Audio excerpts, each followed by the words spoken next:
In theology, from time to time, there are drastic changes.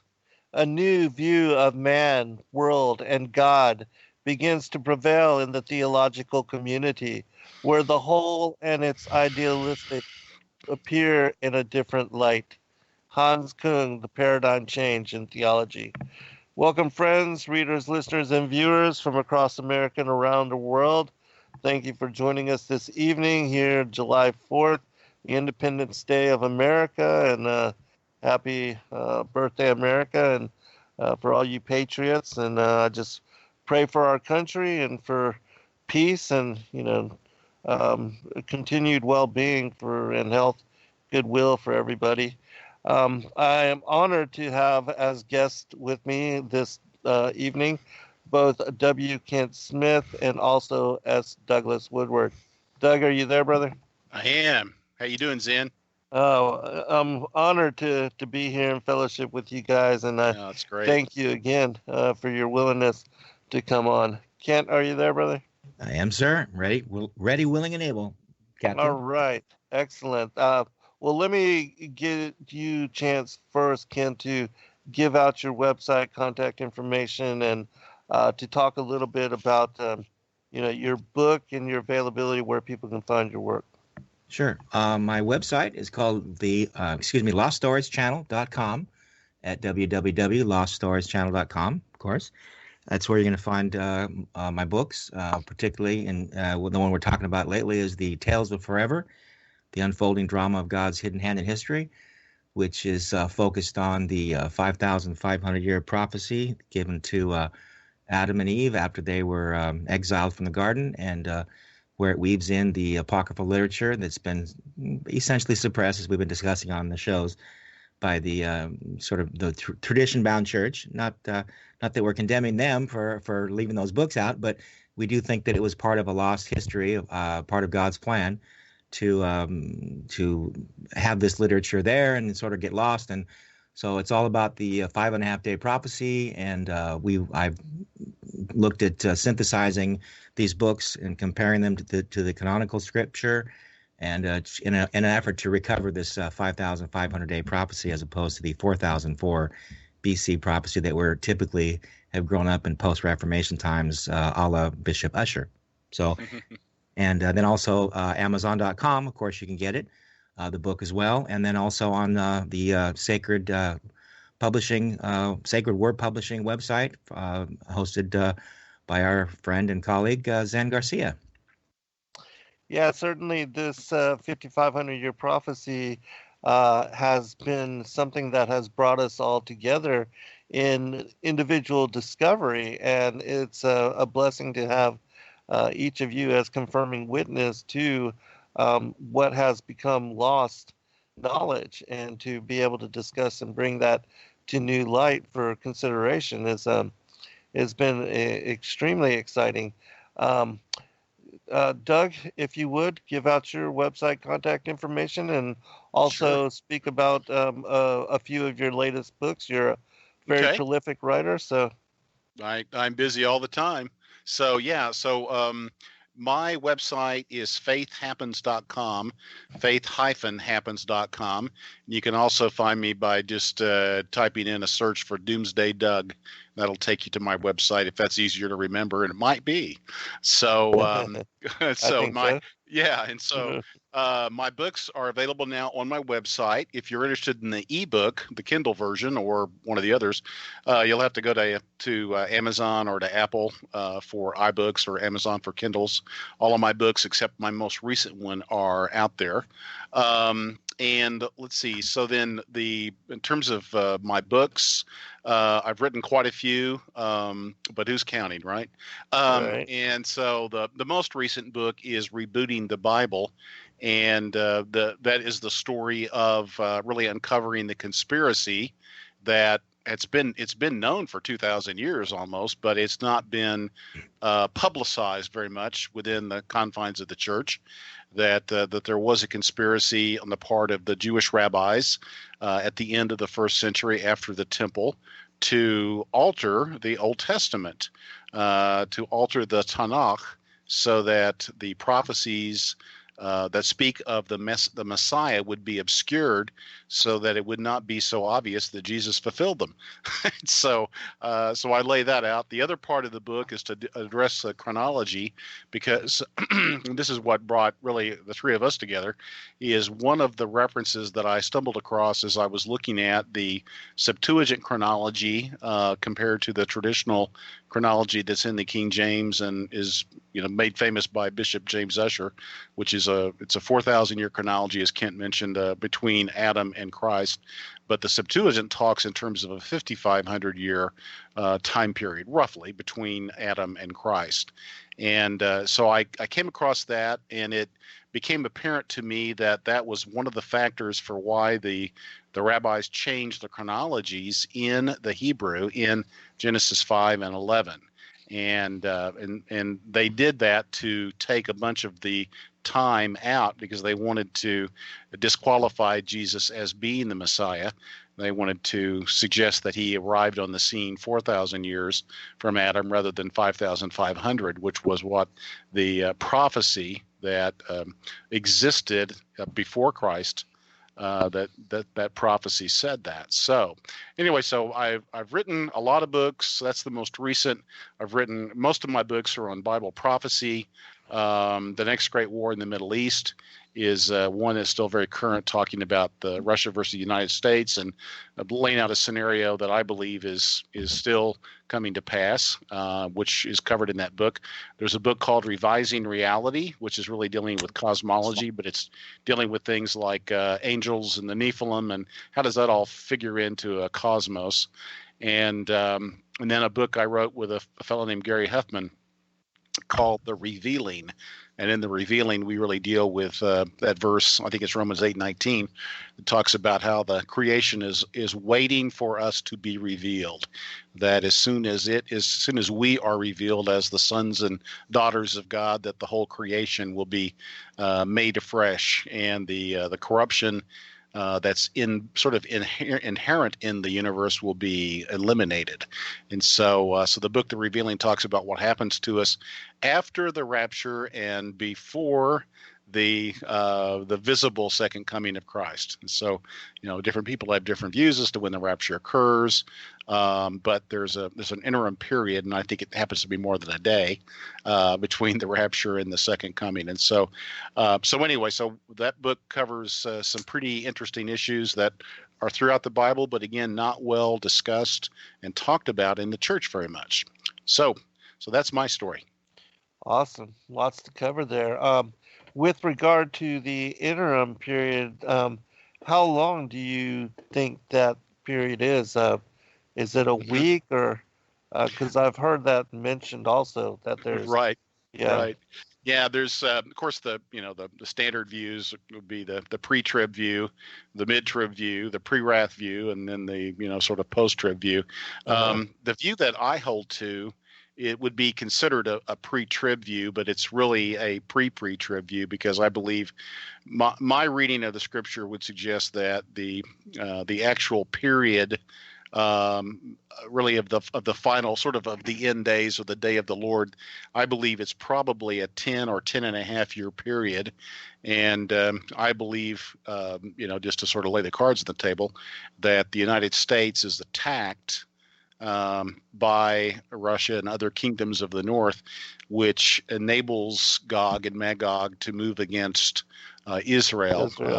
Yeah, and so the view I have this view, which happens to be, believe it or not, the view that Chuck Missler and Randall Price, Tim LaHaye, let's see, gosh, I'm thinking of virtually every one of the pre-trib guys, not everyone, but most of them, Grant Jeffries, another, that believe that there is an interim between the rapture and the actual 7-year countdown, the final week of the tribulation. And so I happen to believe it's probably a 3 or 3.5 year period. And so I weave that into a scenario that I talk about in the book, The Next Great War in the Middle East. Interesting. One last question before we go into some of the other stuff that I want to talk about, but I wanted to ask you if you heard of the the conflict supposedly between the American and the Russian sub, and the cover up of that, the 14 dead. I haven't noblemen. heard. Yeah, I've heard about the incident. I haven't heard about the relationship, what relationship might have existed between America and the Russian sub. And so you'd have to probably fill me in on that because I haven't heard about that. Yeah, I just did a show on it last night, and supposedly there's been an ongoing conflict in the Arctic where the countries are vying for the mineral resources, trying to claim as much of the shoreline Mm-hmm. as possible because of that UN convention that says, you can do that. And so they've been doing the studies and trying to establish and figure out the topography so that they could lay claim to these areas and to the resources there. But the conflict between nations in trying to grab and establish their boundaries up there has, forced supposedly a kind of Cold War scenario.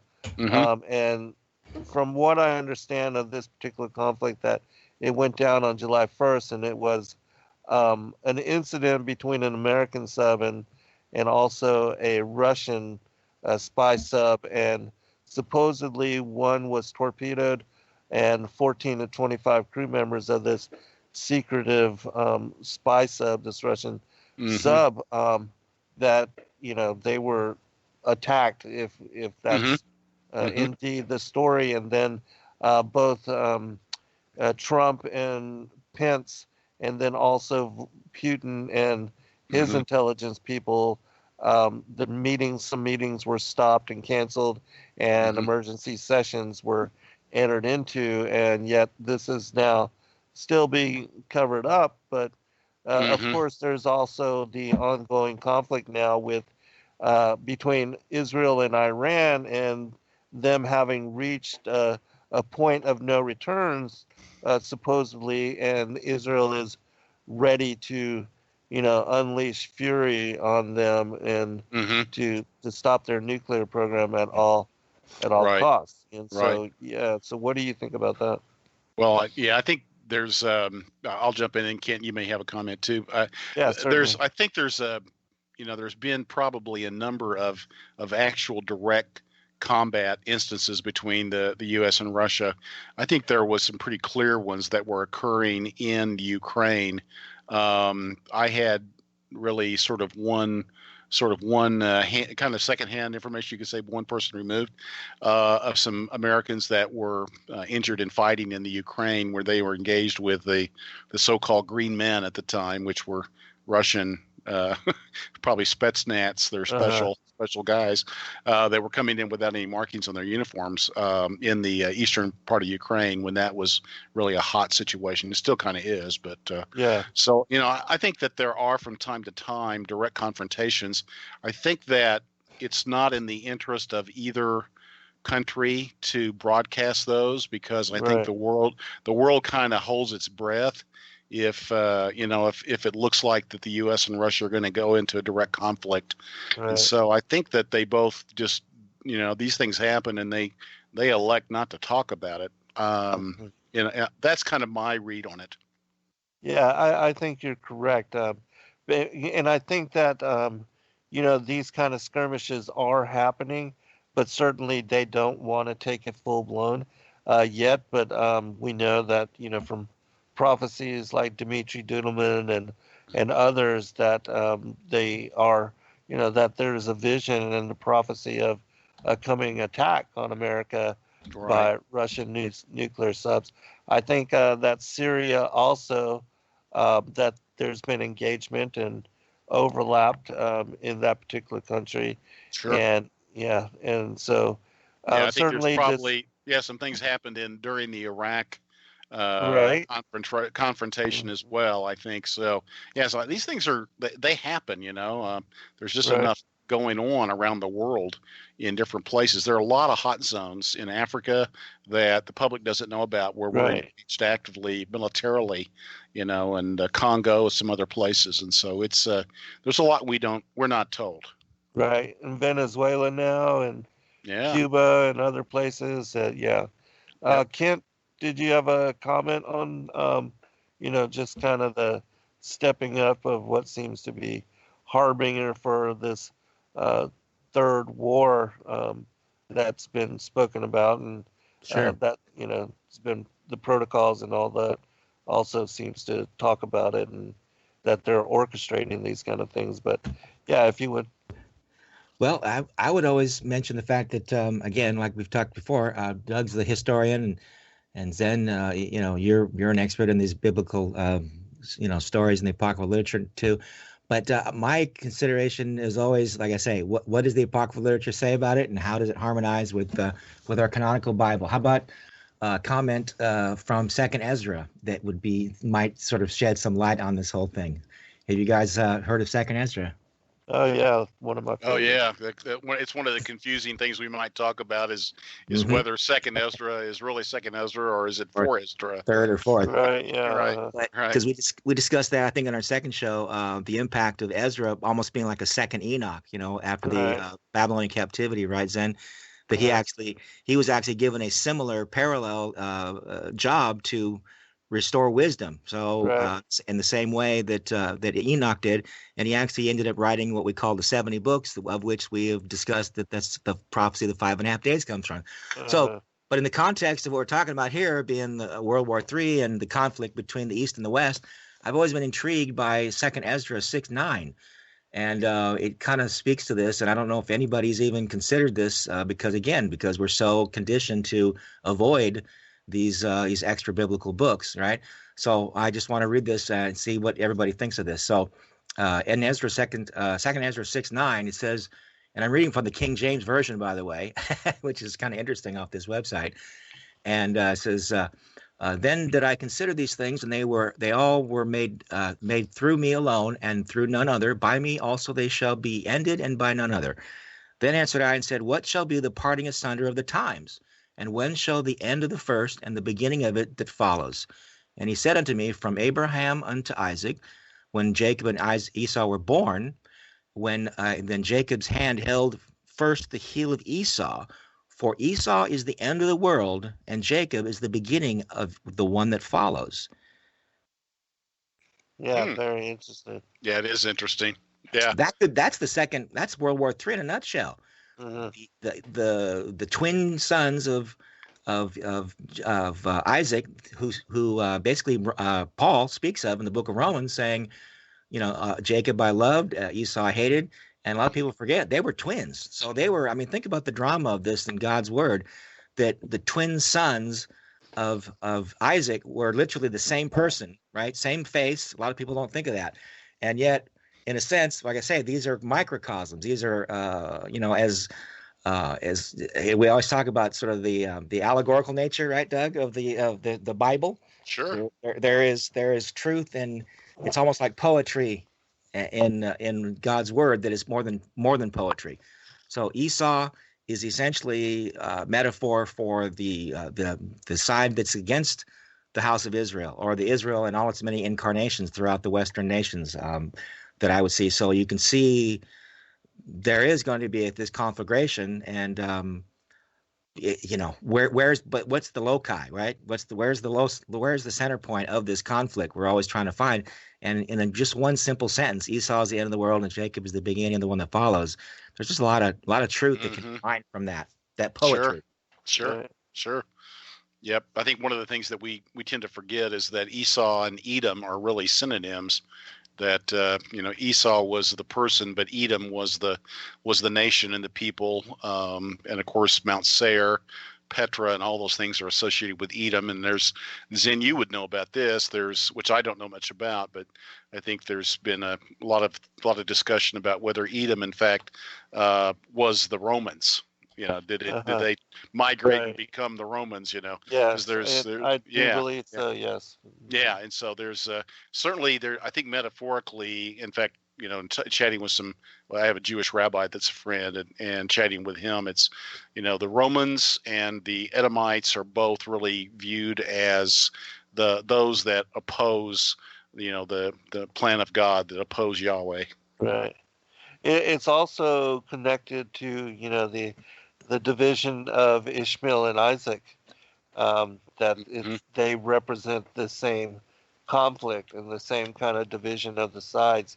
And we see also spoken about, as far as Albert Pike's vision of the political Zionists and the radical Islamists and the Christian world all being brought into conflagration, and then the atheistic communists coming out of that power vacuum to Mhm. kind of seize control, and then the Antichrist is brought forth, and the into the public the whole worship, as far as Luciferianism and the worship of the Antichrist. So, Yeah, which follows it's along with Daniel's vision and all. one of my the subjects that we can talk about sometime is the Islamic Antichrist versus the, you might Yes, say, the Mahdi. Luciferian Antichrist. I Uh, keep a good relationship with Joel Richardson, but I don't.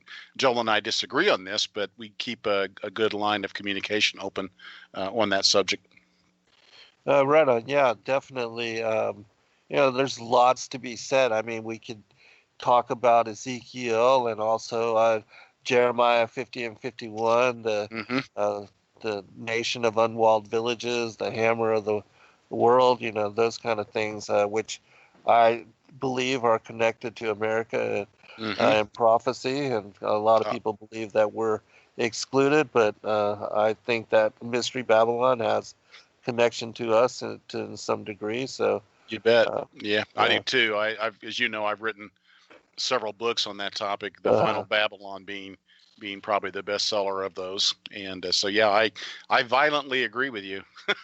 yeah, yeah, and definitely we see all of that coming about. And we'll move on from here, but Mhm. now there's the treaty between Turkey, Iran, and Russia, Right. and that's not. I don't know of any other time that that's really been in play, and yet Right. we see the fulfillment of that coming about now. Yeah, it actually has not been in play. Because they've all been rivals Right. essentially. Yeah. So That's what I thought. yeah, Yes. so their unification is, or at least working together, their alliance is a meaningful thing. Right. Definitely. I fully agree. Kent, let me give you a chance for comment, and then we'll move into the apocryphal text. And Well, I was just listening to you guys. Like I say, sometimes I'm not that politically savvy, and so I would defer to your guys' wisdom on that. So I like to say I'm kind of my theory is always from when it comes to politics, let politics work themselves out and I just kind of focus on faith, and faith cometh by hearing, and I admit that sometimes it's like having a really strong right arm and then you have a weak left arm just because you're so busy making the right arm strong. So I my used whole time spent is studying these scriptures. Yeah, I used to work for a pastor many years ago, and he used to say sometimes when he was in the pulpit, he said, "My daddy, who was a preacher, taught me that there are two things you don't talk about in the pulpit, and one of those is politics, and the other right. one is religion." Right.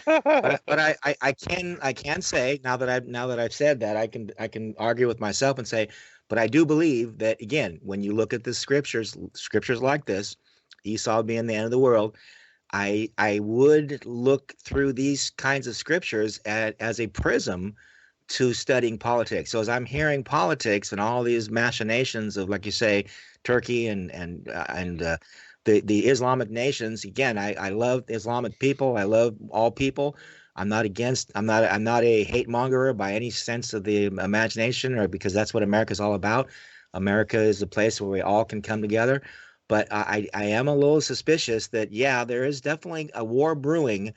And if the Bible says that Esau is the end of the world, to me, that would say, look at these alliances and look at the animosity that they would have toward the sons of Jacob, which could be construed as being the Western nations, who are sort of fulfilling the gospel mission to get the word of Christ out, and the fact that a lot of these other nations really hate the Christ. They're burning images of Jesus and things like this. I don't spend a lot of time, in studying politics, but I do look at it. What I would say, I think it's important for us to again accept the prism of God's word and to sort of ferret out what the heck is going on. Yeah, absolutely. And for me, as far as the study or the examination of politics, I try to avoid that as much as possible. I think that the whole left-right is a false paradigm, but my interest is prophecy. So we'll be right back, everyone.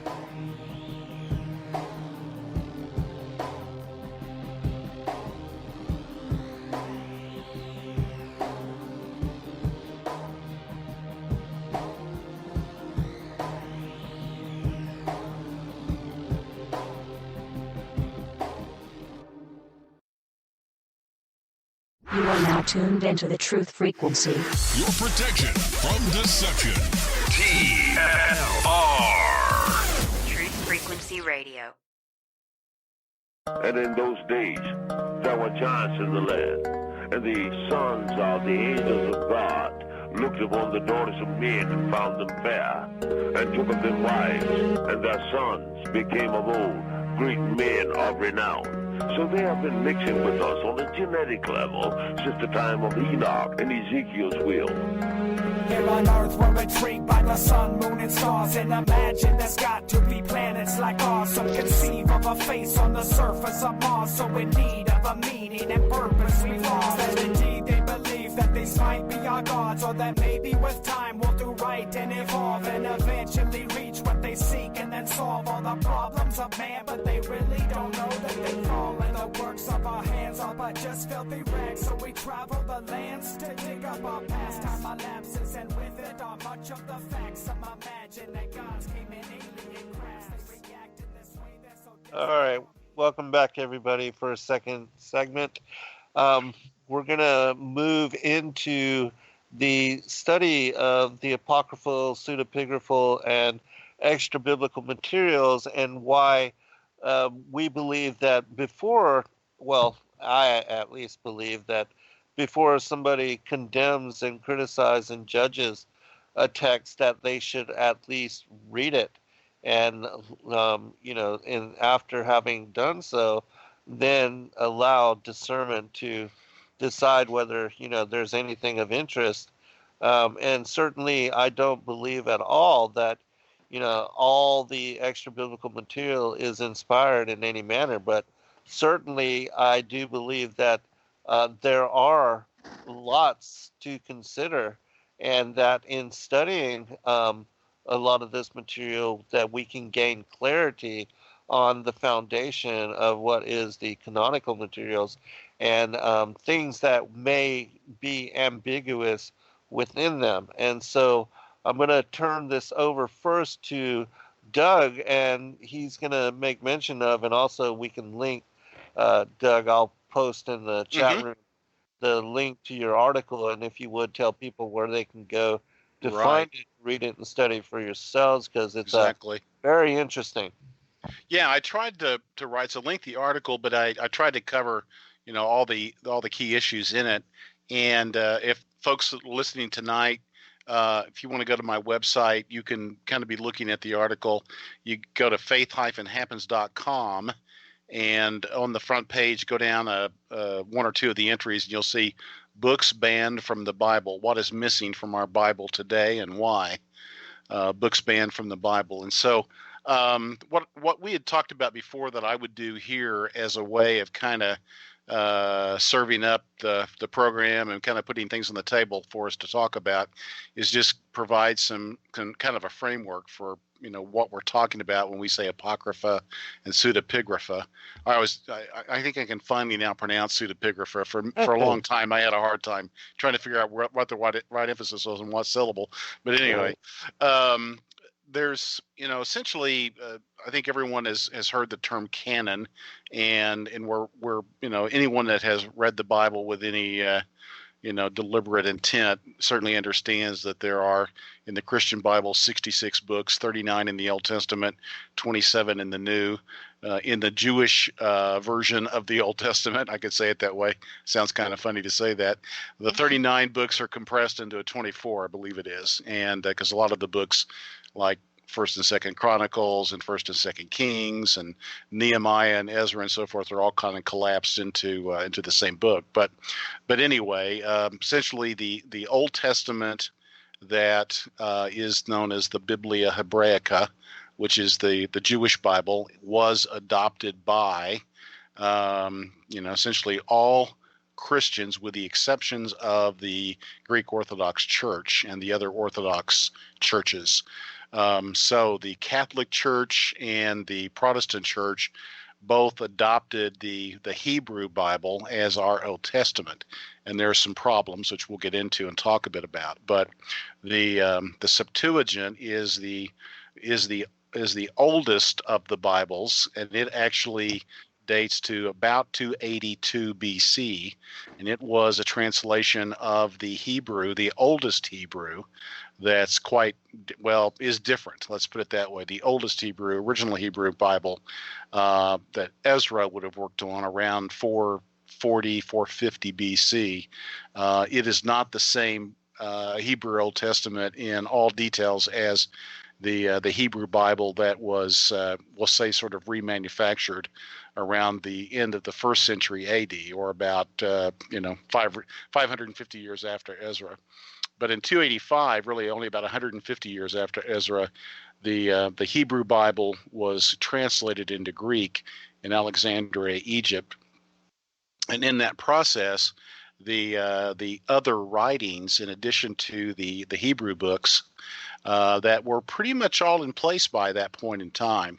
There were other writings that were included, though, in that grouping of books, and the translation originally was just the first 5 books, the so-called books of Moses, and those books were the first ones. It's possible that Joshua and Judges were translated very early on as well, but really over the next 100 years, the rest of the Hebrew Bible would be translated into Greek, and a few of the books in the Septuagint, such as First and Second Maccabees, and I think the Wisdom of Sirach and some others, may have been written in Greek to begin with. So, but anyway, these were all bundled together, and this was the original Bible that the Jews used going into the time of Christ. So as we begin the first century, begin the time of Christ, the Old Testament includes the writings that we call the Apocrypha today. All right, and then as as I document and others have documented, when we look at the quotations from the Old Testament that are in the New Testament, you're going to see those quotations reflect the Septuagint.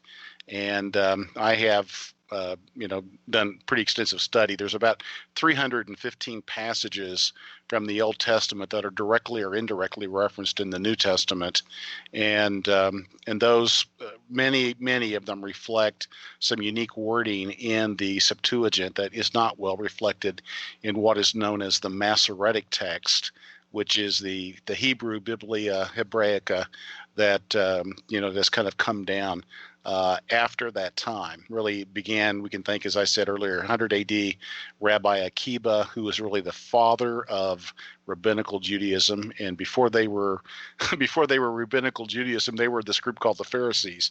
So anyway, so the Bible changed. It was changed to obscure the fact that Jesus of Nazareth certainly appeared to fulfill the messianic prophecies, and both in mission as well as his nature, his being, and so forth. So at that time, the Jews, the Jewish rabbis, and I'm not anti-Semitic, I'm a very strong advocate for Israel, but the Jewish rabbis decided to, in effect, reshape the Bible. They eliminated all of the writings except for what we know as the canonical books. So they rejected everything in the so-called Apocrypha. All right. So the Septuagint continues on with the Apocrypha and really becomes the Christian Bible. But the Jewish Bible is shortened, it's compressed, and so all of the Apocrypha disappears. Now, with that said, let me now there's sort of a couple of branches we have to talk about. The Septuagint continues on, and it is the basis for a number of copies that are the Syriac Bible and some other Bibles, the Coptic Bible. They are copied from the Septuagint, from the Greek, into other languages. The one Bible that was translated from the Hebrew is the Peshitta, and so I'm sure, Zen, you're probably all over this stuff. You're probably thoroughly familiar with all this. Yes. But around 400 AD, a fellow named Jerome actually created what is today known as the Latin Vulgate. There had been a number of Latin Bibles that had been created also from the Septuagint that were known as the Old Latin, but there was concern that these Bibles, there were various versions, and they wanted to centralize, and they wanted to get everybody on the same page, literally. And so they created a new Latin Bible. And Jerome made the decision, based upon influence by a number of his friends, to use the Hebrew. And he translated into Latin from Hebrew the scriptures. And from that point in time, the Western Church, which is really the Roman Catholic Church, and the Eastern Church, the Greek Orthodox, they began to split. And this was what St. Augustine was worried about around 400 AD. He and Jerome had a lot of, you might say, sort of verbal fisticuffs over whether it was wise for Jerome to use the Hebrew Bible rather than the Greek Bible. All right, so now I won't go too much farther in that, because the real subject we're going to deal with is the Apocrypha and then the Pseudepigrapha. But the Septuagint includes all of the Apocrypha. The Latin Bible, Jerome reluctantly included, I would say, the Apocrypha into the Bible, and it continued to be a part of the Catholic Bible. Now, today, Protestants in the 20th and 21st century always assumed that the Protestant Bible didn't have the Apocrypha. The Apocrypha was in that Catholic Bible, and we don't like the Catholics, and we don't like the Catholic Bible. So, the Apocrypha's got to be very evil. And so that mentality still sort of lingers on. But the reality is that the Apocrypha was even in the King James Bible in 1611, and continued on really until into the 19th century, when, not for theological reasons, but for printing cost reasons and for convenience reasons, the Apocrypha was taken out of the Protestant Bible. All right, and so what we found was that people wanted to carry a Bible, but they didn't want all those extra pages to weigh them down, and the printers could print them cheaper. And so all of the Protestants decided they could do without the Apocrypha, thank you very much. And so they basically turned away from it. And then it became, like I said, it tended then to become a point of differentiation between Catholics and Protestants, and the Apocrypha began to get kind of a very jaundiced sort of reputation amongst the Protestants. So that really deals with the Apocrypha. And we haven't talked about the Pseudepigrapha, but I'll take a breath and see if you guys want to make any comments about that. Yeah, no, I think what you have brought up is very important, and with regard to especially that it was a printer's decision, with being too bulky and to be more cheap and more efficient, that, these texts were removed, and not for theological reasons or for, other theological considerations. And so that's very interesting. And when people learn that, they kind of push it off as, well, that can't be the reason, because, how can they justify condemning it when, it's based on something like that? Yeah. And we'll probably talk a little bit about the King James only folks, but the King James only folks are very, very quick to condemn the Apocrypha, not really always recognizing that it did exist in the 1611, which was the first King James, which they very much revere as an inerrant Bible. And so their inerrant Bible also included the Apocrypha, which even the early church fathers did not believe. Like, even Origen and Augustine, they didn't believe the Apocrypha was inspired at the same level. But they all believed, and this is, of course, the point I'm making in my article, they all believed that the history of the church is that it is in the Bible. And so what right do we have to tell the apostles and the church fathers that we don't trust their decision to leave the Apocrypha in the Bible? We're going to take it out because, golly gee, it costs too much and it makes our Bibles too heavy. Right. Yeah, exactly. Exactly. So, okay. So that's the story of the Apocrypha. And then the next group is hold on real quick. Yeah, Kent, go ahead. Kent, yeah, Kent, did you want to make a comment here, or any question? Or Naturally, always. It's hard. I mean, it's just, but it's tough being with another group where it's hard to get a word in edgewise, because that's usually me. I'm the guy that usually can't get a word edgewise in, right, Doug? Absolutely, you are a chatter. Yes. So this would be my contribution, and again, naturally, it would always revolve around this 5,500 year chronology. That and the idea that okay. So, what makes that 5,500 years so important, in my view, which would have inspired folks in the first century, that like the what was his name, Rabbi Akiva? Rabbi Akiva. Akiva, yes. So my curiosity, being the mystery hunter that I am, I'm always thinking, well, what was so important? Why was it so important to change the chronology from 5,500 to 4,000 BC? Is there some reason, some logic? Was it just a legend? Was it just like, oh yeah, let's just change it from 5,000 and just eeny, meeny, miny, mo? Because what did we learn? What brought us together, Zen, was the 5,500 year prophecy that was actually pre-Christ, that there really was it wasn't just the idea that Christ would come on the sixth day, just because Adam was made on the sixth day, but there was a very specific prophecy that was found in the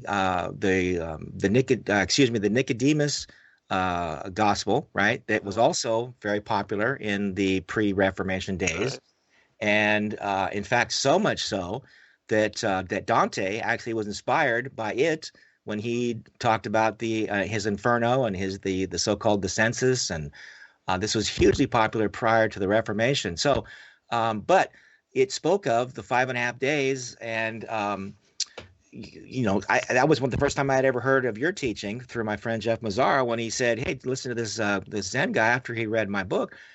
And you were reading from the Gospel of Nicodemus. You read about the fact that the Annas and Caiaphas, who had condemned Christ in the trial of Jesus, they actually had mentioned that this 5.5 day prophecy had been acquired and been read about in the book of the 70.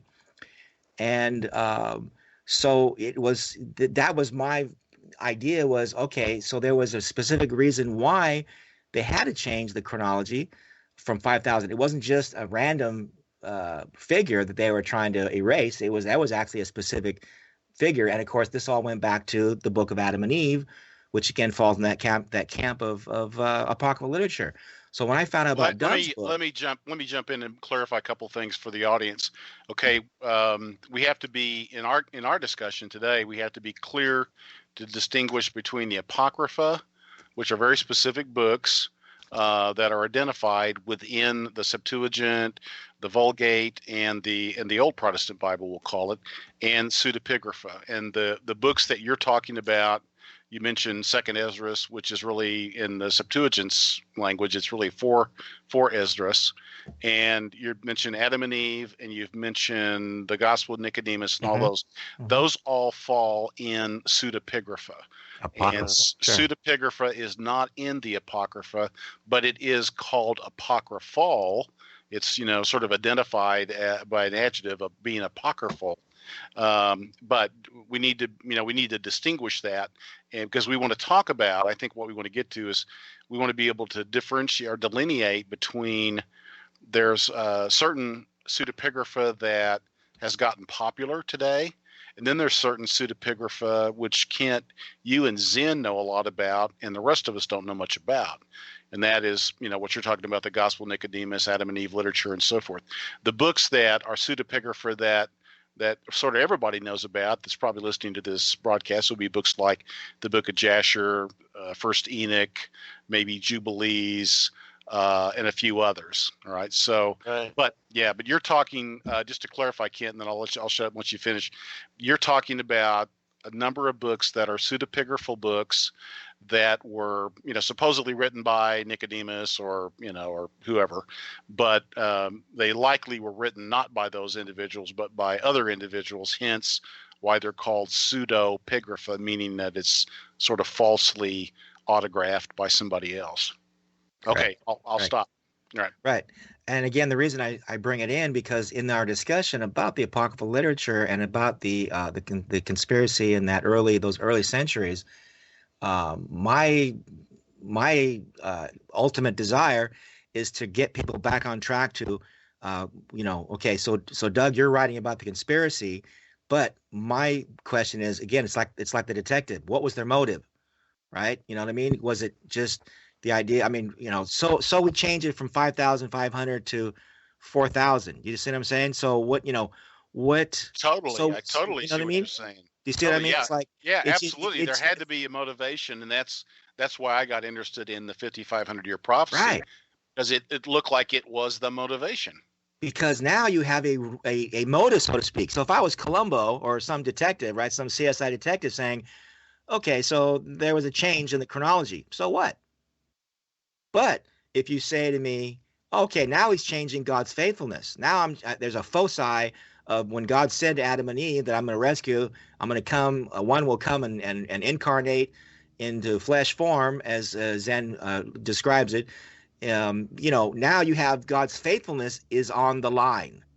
So if you can disrupt that continuity from Adam to Christ, then you can say, you know what, God's not faithful. Now he's a loser. Now he's not the God of all power. He's not the God of all history. But if you change it from 5,500, so in other words, it's not enough to say they changed it. You have to say why and wherefore and where were those clues. Now that leads us to the question of how do you legitimatize these apocryphal books, because we weren't there. We don't know who wrote them. We can't go back in time. So we have to say, well, how do you legitimatize them other than say the chronology and the pyramid, which is another one of my favorite subjects? But Well, let me pose the question. There clearly are some books that were written after Jesus was crucified, resurrected, and so forth. There are books that were more in the early church period of time, and that might have been, like the Gospel of Nicodemus. Obviously, Nicodemus was, contemporary with Jesus. So, and Annas and Caiaphas were, of course, as well. They were instrumental in his death. But the question for me, and this is the question I have not had answered yet, although I think I'm getting closer to it, is what books existed prior to Jesus that had the 5,500-year prophecy in them? Was it the Adam and Eve literature? Was it some other literature? And that's the thing, because until I know that literature existed before the time of Christ, and that it was really popular amongst the rabbis and amongst the people, the teachers, that they all expected that Christ was going to come 5,500 years after Adam.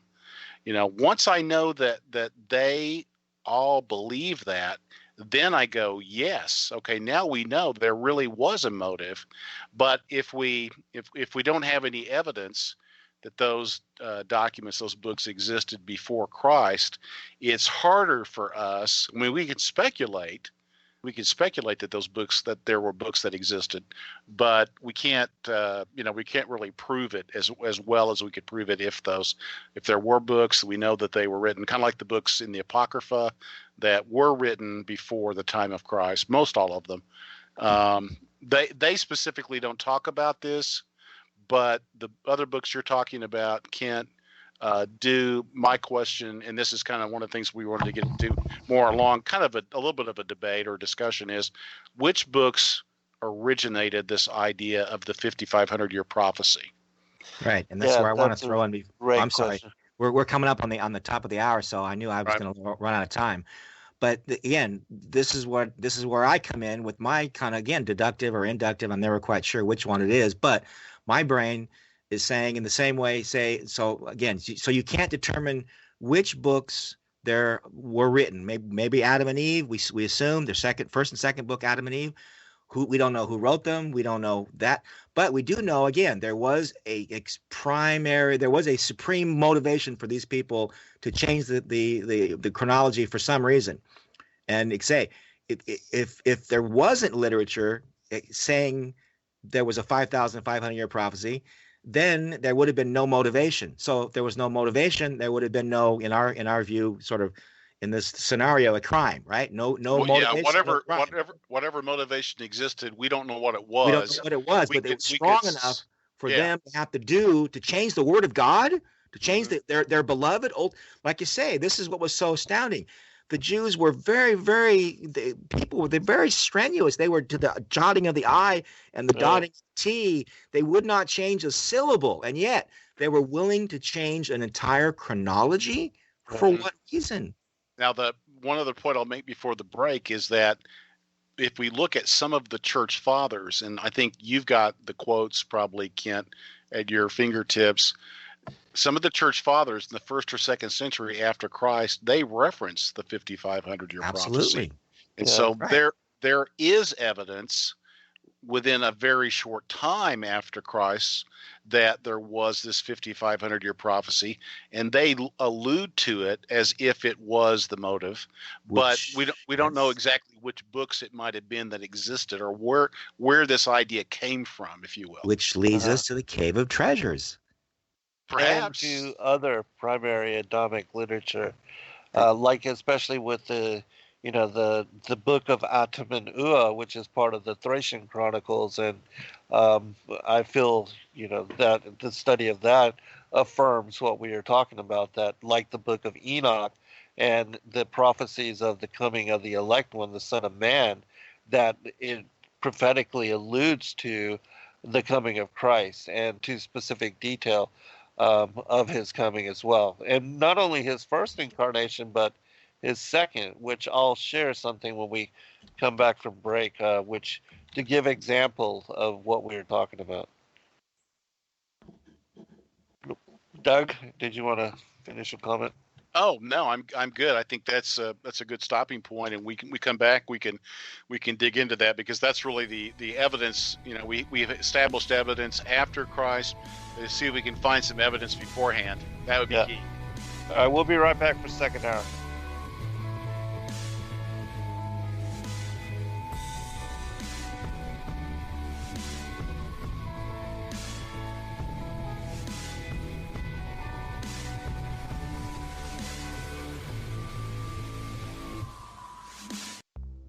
Censorship and regulation is becoming an ever.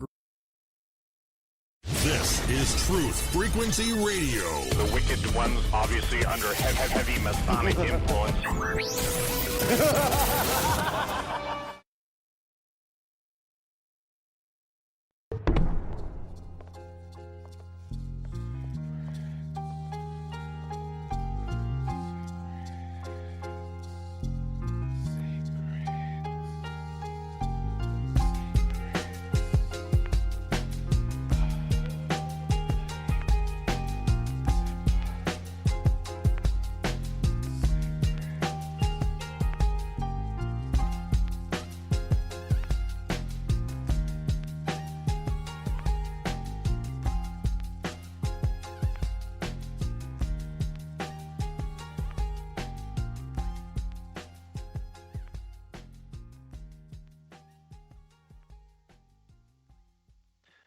God said to Adam, I have ordained on this earth days and years, and you and your descendants shall live and walk in them, until the days and years are fulfilled, when I shall send the word that created you, and against which you have transgressed, the word that made you come out of the garden and that raised you when you were fallen. Yes, the word that will again save you when the 5.5 days are fulfilled. But when Adam heard these words from God and of the greater 5.5 days, he did not understand the meaning of them. That's to give you an idea of the prophecy, but I want to share something else just to show you how detailed the knowledge of the coming of Christ was known to Adam and passed down to his descendants. It says of this prophecy, Adam said to Seth, his son, "You have heard, my son, that God is going to come into the world after a long time. He will be conceived of a virgin and put on a body, be born like a human being and grow up as a child. He will perform signs and wonders on the earth, will walk on the waves of the sea. He will rebuke the winds and they will be silenced. He will motion to the waves and they will stand still. He will open the eyes of the blind and cleanse the lepers. He will cause the deaf to hear and the mute to speak. He will straighten the hunchback, strengthen the paralyzed, find the lost, drive out evil spirits, and cast out demons." He spoke to me about this in paradise after I picked some of the fruit in which death was hiding. Adam, Adam, do not fear. You wanted to be a god. I will make you a god, not right now, but after a space of many years. I am consigning you to death, and the maggot and the worm will eat your body. And I answered and said to him, "Why, my Lord?" And he said to me, "Because you listened to the words of the serpent. You and your posterity will be food for the serpent. But after a short time there will be mercy on you, because you were created in my image. And I will not leave you to waste away in Sheol. For your sake I will be born of the Virgin Mary. For your sake I will taste death and enter the house of the dead. For your sake I will make a new heaven, and I will be established over your posterity. And after 3 days, while I am in the tomb, I will raise up the body I received from you, and I will set at the right hand of my divinity, and I will make you a god just like you wanted. And I will receive favor from God, and I will restore to you and to your posterity that which is the justice of heaven. You have heard, my son Seth, that a flood is coming and will wash the whole earth because of the daughters of Cain, your brother who killed your brother Abel out of passion for your sister Labuda, since sins had been created through your mother Eve. And after the flood, there will be 6,000 years left to form of the world, and then its end will come. I'll stop there. That's from the Testament of Adam. And so you see, again, from the primary Adamic literature, that all throughout is great detail and knowledge of the coming of Christ, and that it was the word of the Lord who instructed and told Adam of the prophecy of the 5,500 years and how he would incarnate into flesh form, be born of a virgin, and crucified, descend down into Sheol to restore them to their former estate and their original bright nature. Let's go to Doug first, and then we'll go to Kent. Okay. Well, I think, Zen, the question I have would be, where were you reading from, and do we know that that literature was, in fact, prior to Christ? Because obviously, as soon as you mentioned the Virgin Mary and some other things, my skepticism goes up and says, well, it says it's Adamic, but it was really written after Christ. Yeah, well, again, I think that the legacy of because when you look at the primary Adamic literature, certainly some of them would be older and possibly after the coming of Christ, but there's enough, and I think that the legacy worldwide of the story of life of Adam and Eve, that there's prophecies contained in all of them. And I know that at least some of them are older and perhaps, were predating the incarnation of Christ, like the Thracian Chronicles, the Book of Atum and Ua. And Kent, do you want to comment? Then we'll go back to Doug. Right. Well, thinking about, and like I said, Doug's looking for this linkage looking for some proof or some evidence, again, of how a story that Adam and Eve had, and how did it link through the 5,500 years from Adam and Eve and to Christ. Obviously, we have to. I mean, we've inductively we can assume, because the rabbis changed the 5,500 years to something else, they must have had some sort of motivation. Then when you start looking for this linkage, that's where I start finding in all these other books, like you were describing there, Zen, these Adamic literatures. Now, I basically have only focused on the first and second book of Adam and Eve, and in there I do see a linkage. And I'm curious what Doug's reaction would be, because, like I say, we've spoken off air, and we've never really, we sort of wanted to save our discussion for the audience. So I just wanted to kind of submit my comments on the linkage from Adam and Eve to where did it go from Adam and Eve, right? Right. How did it get from Adam and Eve to us to that day? So I have a little scenario here in the second book of Adam and Eve that speaks of, as the days of Seth came to an end, he asked his sons to bring him an offering so that he might bring it before the Lord. And God accepted his offering and sent his blessing upon him and his children. Then he, speaking of God, said to Seth, at the end of the great 5.5 days, which I told your father about, I'll send my word to save you and your descendants. And when Seth died at the age of 912, Enoch was 20 years old. Now, skipping forward to a later passage, and it says, Then Jared, now this is Jared, this is the father of Enoch, right? This is several generations later now. Then Jared made an offering on the altar, just as Adam had commanded him, and God appeared to Jared at the altar and blessed him and his children according to the offering. Then God revealed to him the promise that he had made previously to Adam. He explained to Jared the 5,500 years and revealed the mystery of his coming upon the earth. And Enoch kept the command of Jared his father. It is this Enoch to whom many wonders occurred, and who also wrote a celebrated book, but all these wonders could not be contained in this place. And that little word right there, a book.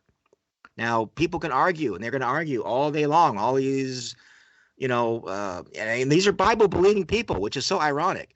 The people believe in the power of God, and they believe in the power of his word, but somehow his word and his power cannot transmit a book that then transmitted the knowledge of this 5,500 years. And are they well-meaning, or are they confused, or are they well-meaning and they're just looking for evidence? And is it up to us? Because these prophecies were not just of Enoch's day. As we well know, the prophecies that Enoch handed down were for a future generation, at which time we would be able to maybe put all these pieces together. Well, and maybe we're doing that job now.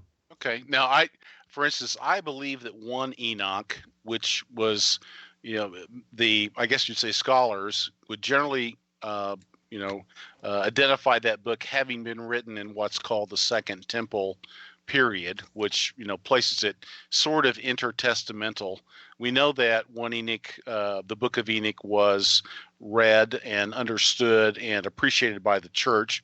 It was referenced and quoted in the book of Jude, and it's an allusion is made to it in 2 Peter. So we know that it has influenced a lot Christian thinking, and Michael Heiser, who's a really great scholar, has talked about a number of passages. Even Paul's discussion of why women are to have coverings on their head because of their angels, because of the angels and so forth. So there's references there that are to one Enoch. Now the question is, where is the 5,500-year prophecy? It's not in one Enoch. It's not in Jasher. It's not in Jubilees. It's in some other literature. But, my question to you, Kent, is, I'm not unbelieving. I obviously believe in prophecy, but I am also a historian. And so I look at whether or not there's historical evidence that the book was written prior to the time of Christ. We can look at those books, for instance, if we look at the book of the Maccabees, First and Second Maccabees in the Apocrypha. What's the evidence that it was written, say, 150 AD versus 50 AD? And there's various kinds of historical tools that you look at to make those kinds of determinations. It is. What about the Dead Sea Scrolls? Yeah, the Dead Sea Scrolls certainly include and talk about a number of the apocryphal books and a number of this kind of literature. And to the extent that we can find in the Dead Sea Scrolls a reference to the Adamic literature and the 5,500-year prophecy, I am all down for that. I would love that. I'm just worried that the references are not that explicit. But having said that, I mean, Kent, the work you did on the pyramid and the sort of the allusions within the pyramid to the 5.5 days and so forth, that's pretty powerful stuff. It's pretty fascinating. I mean, folks that, are doubters are going to speculate that, well, you're just, you are just speculating, but, but it's pretty cool stuff. So, but I'm still just looking for what books were written before Christ that tell us about the 5,500-year prophecy, because I'd like to show the linkage between those books and Irenaeus or Tertullian or any of the others that mention, because the way they mention it for the audience's benefit, the way they mention it around the 2nd or 3rd century after Christ is they say, hey, the Lord was going to come 5,500 years after Adam, and so he's going to come back any time now, because they were looking at the 5,500-year prophecy as being not fulfilled when Jesus was first on earth, but being fulfilled right after, because they thought Jesus was he came around 5,000 years from Adam, and they were thinking, well, by 5,500, the Lord is going to be with us again. We're going to get raptured. So that was their point of view. Well, yeah, and speaking of that, the unfolding of God's prophecies has always been like the mountain ranges of where you look at from them from afar. One mountain range looks like one mountain range. Then when you get to the foothills, you find out, oh goodness, there's actually 2 and 3 mountain ranges that we're seeing collapse into one. So the idea that the coming of the Lord was inconceivable as being 2 events to the first church age, because they never bothered to mention it, right? Enoch, speaking of the coming of the Son of Man, he never said, oh, there's 2, by the way. And this is what baffled, the disciples and the Jews especially, because they assumed that Jesus was speaking when he spoke of being the Son of Man. They assumed, well, you're talking about the Enochian Son of Man who's going to come and break the teeth of sinners. And they completely skipped the part that in Enoch, if you read between the lines, you'll actually see he also spoke of being tormented by the house of the ones that he came to. So there's actually a weak side, you might call it, a supplicant, and this is the suffering servant of Isaiah. And we really have to accept the fact that God's prophecies has always been an unfolding process, so that we, for example, we in the now are actually learning more about the knowledge of what is the prophetic word that even the ones that uttered it didn't even see, because they were speaking under the inspiration of the Holy Spirit. So there's just a lot of prophecy that is, we have to accept that, that there's always has to be perspective. History must fulfill prophecy. Prophecy is not something to project. This is why the time setters, the date setters have always failed. The Bible's never given us prophecy to predict dates. It's given to us so that when Jesus fulfills them as a suffering Messiah, then suddenly we recognize, oh, that's why he closed the book of Isaiah in the temple when he said, in this day, the scriptures fulfilled, when he spoke of the suffering Messiah, the favorable day of the Lord, and he stopped and he didn't read the part about the future coming, so that we would then know that there's 2 comings, not 1. Well, let me raise this point though, because I disagree with you in the sense that, I'm certainly one of the first to say, we're foolish to speculate as to the day and the hour when Christ is going to come, but I certainly do believe that there are examples in prophecy. In Daniel chapter 9 would be the principal one, in which the 70 weeks of years and so forth. We know the work has been done by quite a number of folks that Jesus came, the first coming spoken of in Daniel chapter 9. It was very clear that he came in 30 AD, and it was depending upon which of the decrees to go and rebuild Correct. Jerusalem. 3 dates, no less than right? 3 dates. Yeah, well, that's So right. there's always but, speed bumps. There's always speed bumps. So prophecy is there to anticipate. There are speed bumps. Did Daniel though give us a fairly precise date? Absolutely. He did. And so I'm saying, no, prophecy can do that. And the 5,500 year prophecy would appear that it's doing that. And I believe that it could absolutely be done. All I'm looking for is sort of the prima facie evidence that says, okay, it was this book or these books that were familiar to the apostles, just like they were familiar with 1 Enoch.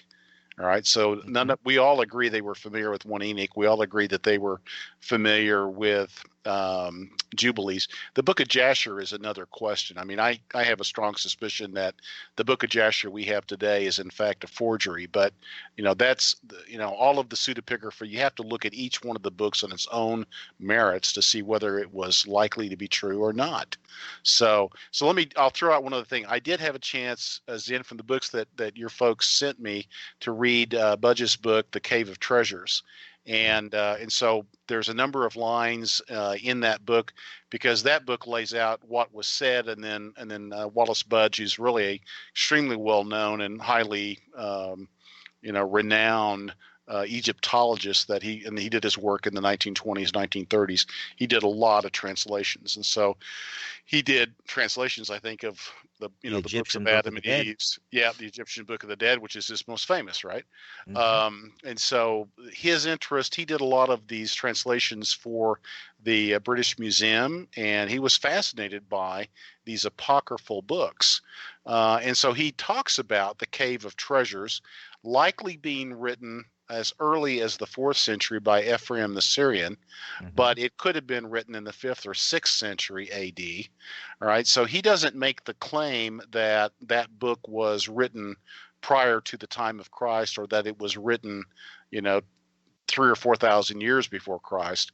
He just indicates that it is a book like a number of books that fall into this category, that the Christians in Syria at that time, because these books were written in Syriac, many of them, they were hungry to know more. They wanted more information. And so, there was work done to create, in effect, legendary books that did not necessarily follow the scripture. In fact, there's strong evidence, and I think specifically I read about in that book, where the book of the Cave of Treasures does not buy into the book of 1 Enoch, because it believes that the sons of God are in fact the Seth. Yeah. Right. It does give credence to the book of Adam and Eve. You remember I read that last time. Sure, it does. Sure, it does. But okay. But my question to you is, so what? In other words, book? Are you saying Adam and Eve? The book was written by Adam and Eve? We don't. The Bible says, or the Bible, I should say, the Bible says that God walked and talked with Enoch, and Enoch had a conversation, and that he was given a book to write. So I would stick with what I'm reading about, and saying that Enoch wrote the book. Enoch wrote these books. I would disagree. I think that's it's called pseudepigrapha for a reason. Well, again, he had a wonderful conversation, and then it had no purpose for our future, so it got lost. This is the whole argument. Is God has the ability to speak. We have the ability to hear. We have the ability to see. We have the ability to read. And the fact that God couldn't preserve those works. This is why I go back to the pyramid. We don't know that those books were written. The pyramid. As I said, the pyramid is Enoch's pillar. The pyramid is not canonical scripture. This is where I go back to saying, okay, what does the scripture teach us? And I want to believe. I'm kind of like Mulder in the X-Files. Right. I want to believe. I'm just wanting, because we can look at historical tools and we can say, okay, we know 1 Enoch was written before Christ. It was written 200 to 300 years before Christ. We believe that the book of Daniel may have had elements that were written by Daniel, but it may also have been written as late as 300 or even 200 BC. All right, so it depends upon the historical analysis that's done. What I'm saying is that I'm not familiar with any academic work that lays out that the book of Adam and Eve or the Adamic literature does in fact show evidence that it existed before the time of Christ. Now, I think, Zen, you talk about the Thracian information that, perhaps there it does. Perhaps that material does exist that shows evidence that it did exist long before the time of Christ. Yeah, I think, don't quote me on this, but I do believe that the Thracian material and the historical legacy of that they were a culture that predated the Sumerians by 1,500 years. And they were, again, Christians and had knowledge of the coming of Christ. And I believe that they have what we now source perhaps as the origin for much of the primary Adamic literature, because there's chapters that are extant in that particular their rendition of the life of Adam and Eve that are not found in any of the others. But also, I think when it comes to even pseudepigraphal texts, that even though we have individuals that are cited as later having written them, that perhaps maybe they didn't write them, but received and maybe transliterated or transcribed what was a very ancient text. And I'll give you an example of this from a text called the Abaddon, the Angel of Death, and it actually says this about the author of this particular discourse. It says, the author of the discourse is Timothy, the patriarch of Alexandria, who died in 385, who transcribes a legend which he found in an ancient volume in the library, which was founded by the holy apostles and supplied with histories of their lives and acts for the edification of believers. In this particular text, it says this as far as the 5,500-year prophecy. And it goes into great elaboration, but I'm only going to read this specific part. Thy soul shall abide in a mente, and thou shalt sit in black darkness for this is Christ speaking to Adam, I believe. Thy soul shall abide in a mente, and thou shalt sit in black darkness for 4,500 of years. And when 5,500 of years are fulfilled, I will send it's God speaking to him. I will send my beloved son into the world, and he shall abide in a virgin womb, that is to say, the Holy Virgin Mary. She shall give him birth on the earth in lowliness and humility, and after she hath done so, she shall remain a virgin, even as she was before. He shall pass 33 years and 33.5 years in the world, and he shall receive every attribute of humanity, sin alone excepted. And so, as far as the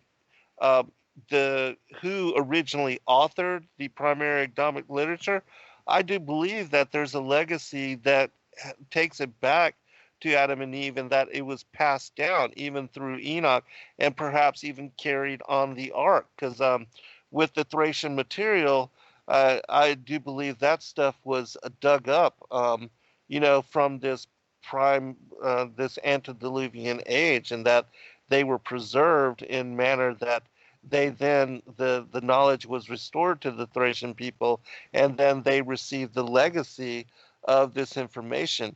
And there's another text, and I got two more points that I want to make really quick. But in the revelation of the Magi, which is a book that just came out, speaking about how the Magi were the sons of Seth, and how because they had received this prophecy, and I don't know if it makes mention specifically of the 5,500 years, but it does make mention that Adam was told that Christ would incarnate at a specific time and a specific age, and so they began to set up a watch. and did so over this period of time. And in one of the prophecies, they were told that when Christ came and incarnated into flesh, that he would lead them to the cave of treasures where they would receive and then gain access to all of the testimonies that were gathered there and that were preserved, and that gave them insight into even the prophecies of his coming. And it also spoke of a prophecy that they would find there the gold, the frankincense, and the myrrh that was given to Adam when he was exiled from paradise. In the cave of Yeah, treasures. Yep. in the cave of treasures. And then they would bring that to Christ as a fulfillment of a prophecy that is also found in the that's in the book of primary Adam and comic Eve. literature. And Yeah, that's so described in the book of Adam and Eve. So yes. yeah, so those are things that are very interesting. But all right, when we come back, I'll describe one other thing. We'll be right back, everyone.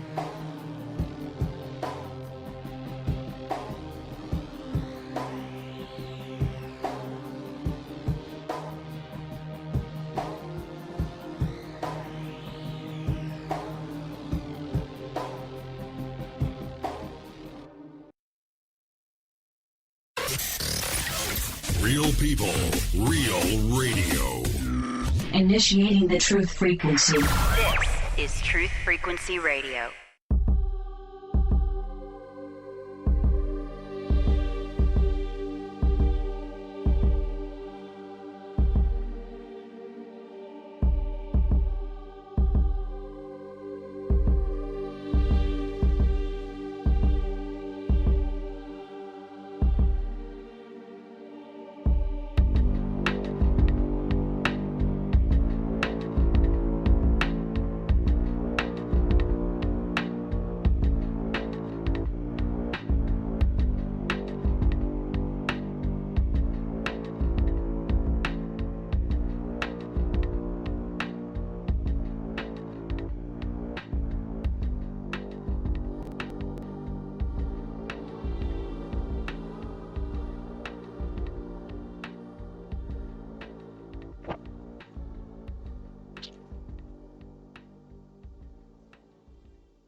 All right, welcome back, everybody, for final segment. I'm your host, Zen Garcia.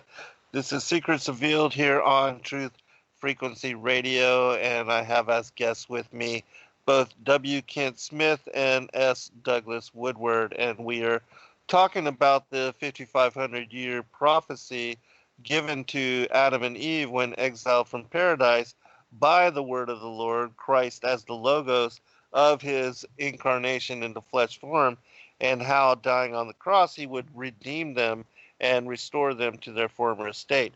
One final point that I wanted to make here, and this has to do with the first book of Enoch, which I do believe that the Dead Sea Scrolls confirm that they are older and predate the coming of Christ into flesh form, and that they are prophetic in speaking about him as the elect one, and God as the Ancient of Days, and him as the Son of Man, as spoken of in the book of Daniel as well. But what is interesting, and this is something that we might consider, that in the book of Enoch, after the book on the courses of the heavenly luminaries, beginning in chapter 84, Enoch describes a dream vision that he had of all the generations of humanity being born in almost like an Animal Farm tale, where he uses metaphorically the description of the cows and the bulls, and that as being the patriarchs, and then Cain's line being the black cows, and describes even the stars, and then the children that came up from the children of Cain, that the elephants, horses, and asses, and just all these weird Animal Farm kind of parallels that describe the generations of humanity, beginning with Adam and Eve, and going all down through the line, and even the coming of Christ. And what I was wondering is if somebody was knowledgeable on all of the lifetimes and the years of the lives of the different patriarchs that are described in this particular dream vision, if adding up those years, if it would come out to be 5,500 years, because that would be interesting, and that would be something that might be, what you might be looking for, Doug, in trying to get a confirmation from an ancient source as to this particular prophecy, and in this case, not spoken of directly, but encoded into the text in a manner that we could figure out and confirm the premise of what we're speaking about. Well, I certainly think that the the Jewish leaders leading up to the time of Christ, so we'll say, in the Second Temple period, 1 to 2 centuries before, they certainly had probably familiarity, I would think, with the Book of Enoch. Was probably very popular then, and we know that at that time they believed in the chronology in the Septuagint. The Septuagint chronology told them that, just as Josephus talks about in the 1st century, he talks about 5,000 years. He's really rounding at that point, because other places he specifically talks about 5,500 years. But we know that, and in other words, I would think that the Book of Enoch, if it goes down that path, I know it talks about 70 generations relatively early on, and it says that it speaks to those in the generation, kind of in the last generation, right before Christ is to return, right? And so, so it's very definitely prophetic, just as the Book of Daniel is also apocalyptic and very prophetic.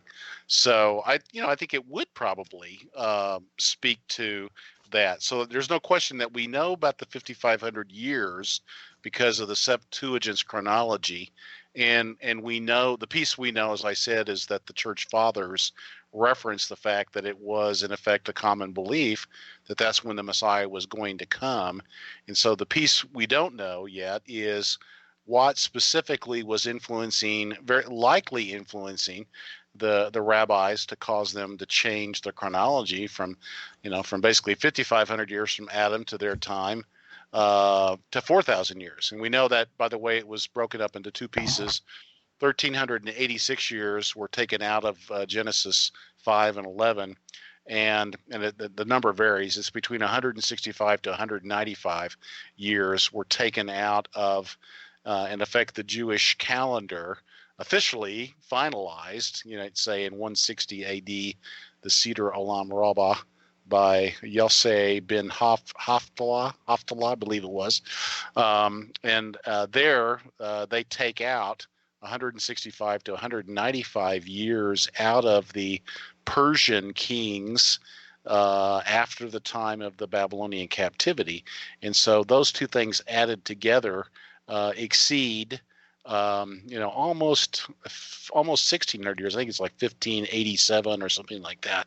But it's a bunch of years, and that's how you really get from the I estimate that the timing is closer to 5,600 years, but it's, we'll say 5,500 years from that time, and instead they come up with 4,000 years. And but they do it in those 2 pieces: the Book of Daniel, changing the actual calendar of the Persian kings by cutting out several of the kings, and then taking out 1,386 years out of Genesis 5 and Genesis 11. Yeah, one thing really quickly, in the Gospel of Nicodemus, we see that when they count out that particular prophecy, Pilate confronts them and asks them if they knew that Yeshua was the Son of God in the fulfillment of the prophecies. They kick everybody out of the temple, close all the doors, and then break down this 5,500-year prophecy and show that indeed he was the long-awaited Savior Messiah. And then they implore Pilate not to let anybody know, because they feel like they're going to get stoned by their people for having killed the Messiah. And so I think that is, shows plainly as to what they were up to, and how even then they implored him to hide this knowledge and to keep it from being made public. Right. And I think that is also the incentive for what they are trying to do and trying to deny and also hide that he was the fulfillment of those prophecies. Kent, we'll go to you, and then we'll go back to Doug. Yeah. You were reading my mind, because I'm back to the numbers again, right, Doug? That very verse, that very scenario, one of the reasons that they believed in the 5,500 year timeline in the first place, because ironically, if you add up the numbers, they're a little bit fudged. They're not quite exactly 5,500 years, but they're the controlling factor in the logic and they finally confessed to killing Christ. Was they said, and we looked in the 70 books, and we saw that God spoke to Moses about building the Ark of the Covenant in dimensions of how many? Yes. 5.5. Right. And not 5.6, and not 4.9, and not 4.0. They said based on the and doesn't even enter into how long is a cubit? Is a cubit 25 inches? Who was it that wrote? Isaac Newton wrote on the sacred cubit.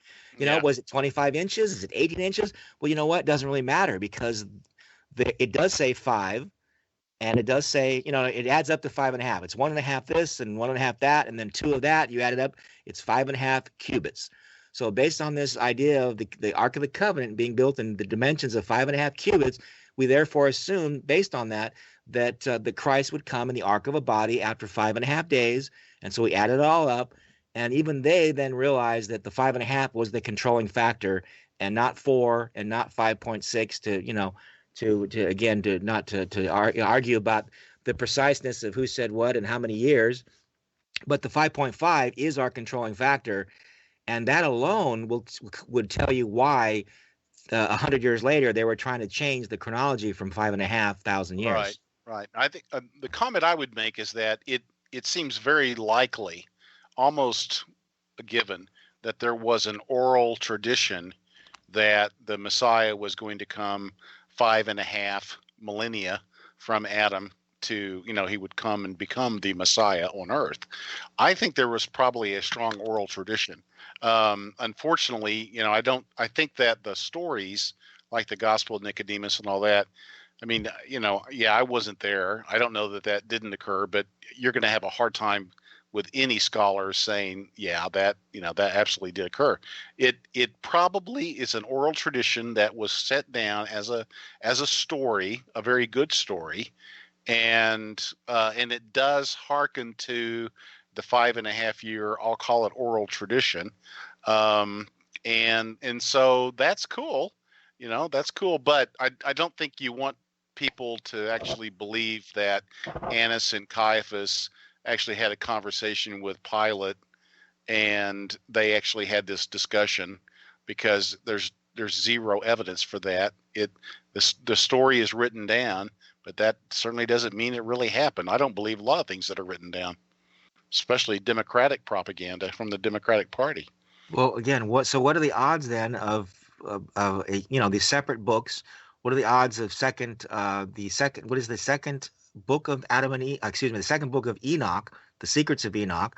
It describes Adam and Eve being in paradise for 5.5 days, which corresponds to the fact that Israel was in the land for 70 weeks of years, and that's why God exiled them from the land, because it says very specifically that God had them out of the land to let the land lie fallow, according to the year of the Jubilees, that they were supposed to let the land lie fallow. So there's a specific correspondence in God's word to being under God's grace and then being out of God's grace. So I thought it's kind of an interesting coincidence that second Enoch. Now I say it's a heck of a coincidence and a heck of it'd be a hell of a forgery. Isn't it? Well, isn't Second Enoch written after the time of Christ? Well, as I said, and again, was Second Ezra not written after Moses's books? But yet he somehow. No, you have to be really. You're getting confused between Ezra. In Hebrew, Ezra is it's called Ezra, and then in the Septuagint, it's called 1 Esdras and 2 Esdras, which really corresponds roughly with Ezra and Nehemiah in the Hebrew Bible. But it was 500 years before Christ, and it was after Moses, right? Was it not? Yeah, but Sure. but you jump over and talk about second Esdras, which is actually fourth Esdras, which is actually is a pseudepigraphal work that wasn't written by Ezra. Very likely wasn't written. Well, I'm just saying that But my point was that God in there it records that the books that were lost in the Babylonian captivity were essentially orally transcribed to Ezra, so that he revived all that was written and all that was lost because of the fire, according to the scripture in the second Ezra. So I'm just looking at a parallel event. All of that. But what you're doing is you're mixing up the canonical Ezra with a pseudepigraphal Esdras about the 70 books and the 24 books and all that. Well, the same could be said about John the Revelator and the idea that John was not the John the disciple. So does it matter that John the disciple wrote the Gospel of John but not the book of Revelation? Or do they both stand on their own two legs? Who wrote fourth Esdras? We don't know. It all follows from the same literature.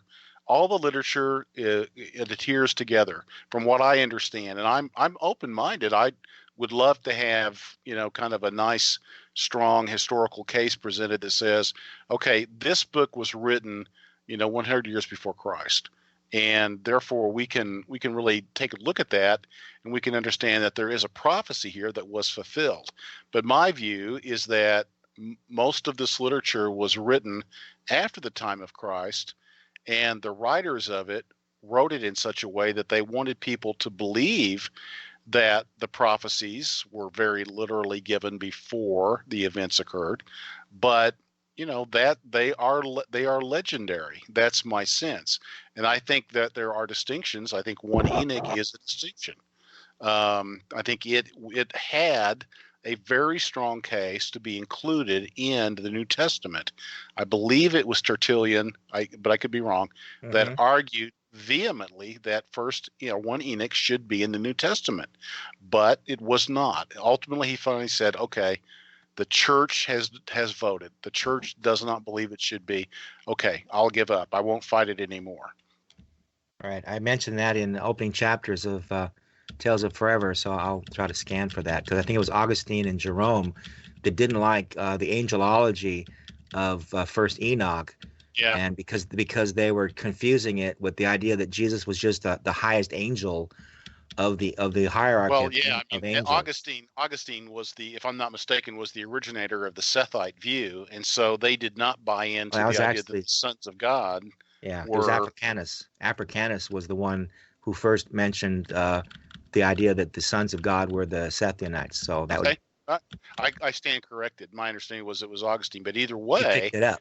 Either way, it was by the time you get to the 4th and 5th century, the concept of the sons of God being in effect angels that intermarried with humans and creating the Nephilim as giants. That idea was pretty much scrubbed by then. It's only been in the last 150 years that we've reopened that question about were the sons of God in fact angels, and were the men of renown, the Nephilim, were they in fact hybrids? All right. So reading from the Centuries of Suppression in the opening chapters of Tales of Forever, it says that that while the book of Revelation and the first book of Enoch were sort of side by side for the first 4 centuries of the Christian era, it says while many of the church fathers such as Clement, Ambrose, and Tertullian endorsed the first Enoch, others did not hold to this favorable view, and because of their efforts, this influential book, or the influential opponents of the book, like Augustine and Jerome, who were critical of Enoch's description of those peculiar angels, or watchers as they were called, the book was eventually deemed heretical. And of course, Clement, Ambrose, and Tertullian liked it, and Augustine and Jerome said, we would say it's not heretical. We would say it deserves consideration. Yeah, well, these guys, as you well know, Athanasius is sort of the first guy in his festive letters, where he was the progenitor of the canon, and he literally condemned these, anything beyond these other books that, like the Gospels and that's the Jewish books, and he used the word heretical. He said, man, he condemned anybody that doesn't read just these so many books in the canon they are heretics. He used the word heretical, Well, and that's from which we get heresiology. Yeah, but but that, the decision about the canon, it was basically Athanasius put the icing on the cake, but the cake had already been baked. The church had, if you go through, in fact, I talk about it in the article. I lay out step by step which church patriot, but basically said there were 22 books, then it grew to 27, and so on, and then eventually there was several councils that confirmed the canon. And Athanasius was his festal letter, Easter letter of 367 AD, was one of the pillars that is looked at to sort of say, okay, the canon has been settled. And some of them may have said heretical books, but I'm saying, that they of course allowed for the Apocrypha, but they identified certain pseudepigrapha as heretical. And they may have said that, First Enoch was heretical. That doesn't mean that they necessarily were right. And I would say the same for the Adamic literature. It may be very legitimate, and there may be strong evidence that material existed in the Second Temple period. I would love to see that written up. I'd love to see that. My sense is that I think it's like a good dream that it was, but I don't know that it was. But I do think it seems like the evidence, circumstantial evidence, seems to say there was clearly an oral tradition that the Messiah was going to come 5,500 years from Adam, and it could well have been given rise by the Ark of the Covenant, the dimensions you talk about. I think that the pyramid, I'm not sure how much the Jewish rabbis knew about the dimensions of the pyramid. I would suspect. No, that's for our day. No, yeah, that's I for our suspect day. that they didn't know that, but I think that the Ark The of scientific the Covenant, age was required to penetrate the dimensional meaning of the pyramid. Yeah, I think so. And of course, that's one of the strong selling points of your book is the not only recapping kind of all of these different threads that we've talked about of evidence, but also going into detail the pyramidology and the story of the pyramid and how it too appears to put forth this idea of a 5.5 millennial period of time. So. Right. And of course, none of the pyramidologists ever even had a clue to look for the 5.5. They just extensively verified that the number 5 is the most central number in the pyramid. 5 this, 5 that's the number of grace, and the number of grace is here and it's there and it's everywhere. And it blew my mind because I've known about the pyramidology for many, many years, but I had no idea that the extent to which it was sitting there waiting for someone to weave it into the storyline of the 5.5 day prophecy. Well, which is what you did. Right. Yeah, that plus the Spear of Destiny. Yes, which was another bombshell that blew my mind too. I had done extensive work on the spear, and then found out that it was one of my cats. I have an invader in my room here. You have a cat? One of my cats. I was trying to cool my room off. So anyway, the extent to which the symbolism of tying together not just the pyramid, and this was my effort, as you well know, Doug.